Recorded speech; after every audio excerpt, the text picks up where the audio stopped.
Ayan, so yung view na yan ay dyan tayo galing. At si Haring Araw, oh, grabe.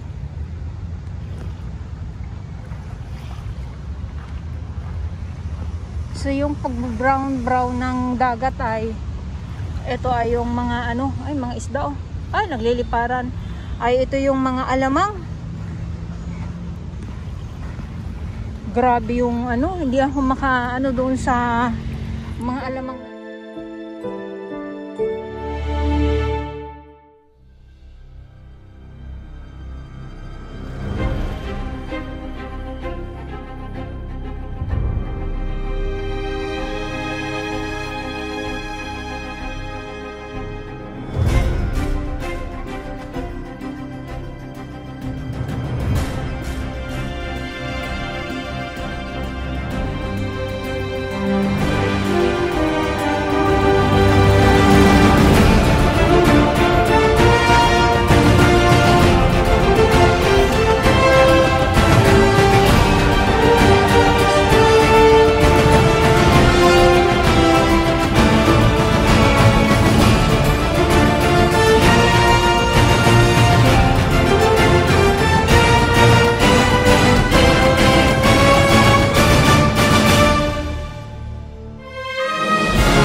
Mga pangingitim na yan ay mga tahong dahil sobrang low tide nakukuhanan natin sila, at pag high tide hindi tayo makakapunta dyan dahil high tide. So ngayon ay napaka low tide kaya natin naaaktuhan, nakukuhanan natin itong mga katahungan ngayon dito sa Manila Bay Dolomite Sand.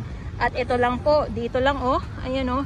So tahong din po ito, ayan, tahong ito, hindi po ito kung ano-ano lang, at hindi din po ito ay palay, yung nagiging kulay green. Ayan, so sa aking nag-comment dyan, hindi po ito palay kundi lumot.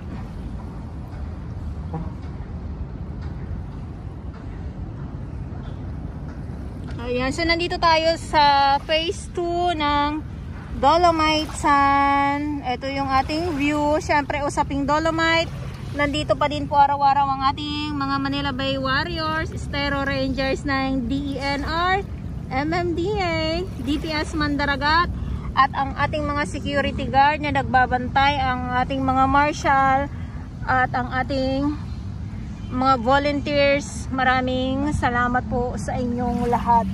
Ayun. Yes, nakakatuwa lang, nakakaaliw lang kasi nga nakikita natin itong mga tahong at iba't ibang mga lamang dagat dito sa Manila Bay na dati ay sabi ko nga halos hindi natin to makita.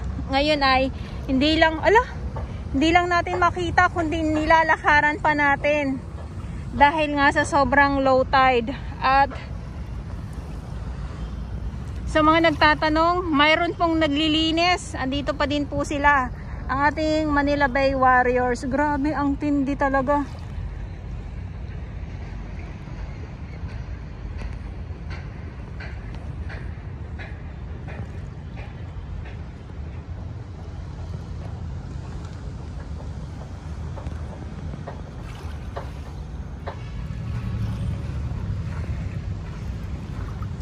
San katutak, san damakmak na mga alamang.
So may mga isda-isda dito na naglulundagan.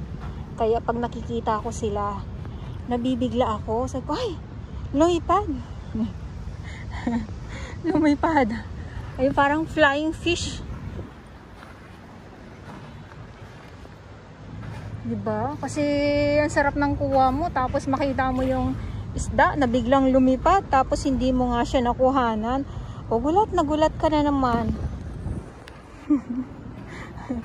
Gulat na gulat, diba?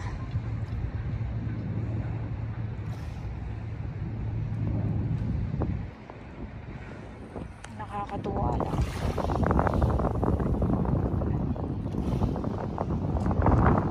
Ay, buti naman humangin. So, parang walang hangin. Alam niyo po yun, pag yun nandito kayo sa dagat tapos walang hangin, nakakapanghina. Tapos ano pa, mainit pa yung panahon. Grabe, iba po pag yung nandito kayo sa dagat.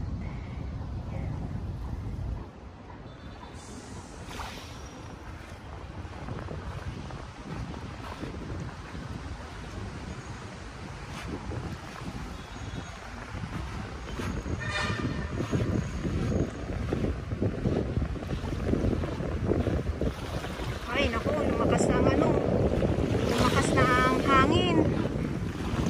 Pag ganito na lumalakas yung hangin, yung alon, ganon din po.